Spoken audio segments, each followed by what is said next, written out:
Inanyayahan ng Provincial Veterinary Office o itong PVO Isabela ang mga backyard breeders na sa lalawigan na makipag-ugnayan sa kanilang tanggapan upang maging bahagi ng livelihood assistance through the Swine Breeder Dispersal Program ng pamalang panlalawigan. Sa panayam ng Bomb Radyo Kawayan kay Dr. Helen Sevilla, ang Provincial Veterinarian ng Isabela, sinabi niya na hinihikayat nila ang mga hog breeders na magbenta ng dekalidad na biik sa pamalang panlalawigan upang may pamahagi sa mga kwalipikadong kababaihan, partikular na ang mga poorest of the poor at solo parents bilang panimulang puhunan sa ilalim ng Gender and Development of God Initiative.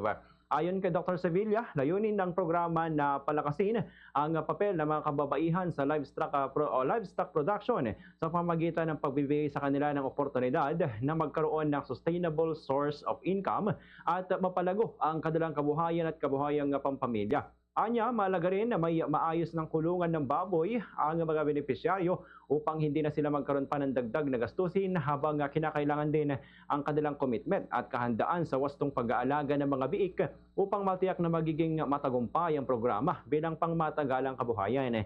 Dagdag pa niya, malaking tulong din ang programa sa mga backyard breeders dahil sa nagkakaroon sila ng karagdagang merkado para sa kanilang mga biik habang natutulungan naman ng pamahalaan sa pagpapatupad ng nasabing programa.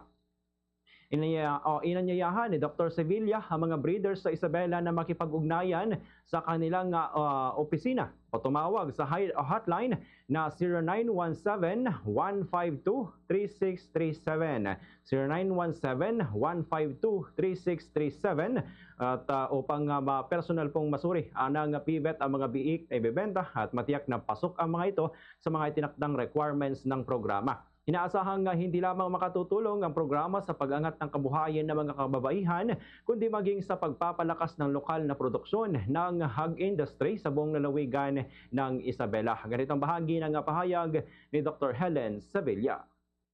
Ating mga backyard swine breeder raisers dito sa ating probinsya, hinihikayat ko po ang lahat na kung interesado po kayong magbenta or mag-supply po ng breeder guild para dito sa ating livelihood assistance program para dito sa ating mga rural women, ay makipag-ugnayan or bumisita po kayo sa aming opisina sa Provincial Veterinary Office or tumawag po kayo sa aming hotline 0917-152-3637 para sa karagdagang impormasyon tungkol sa proseso ng pagbebenta.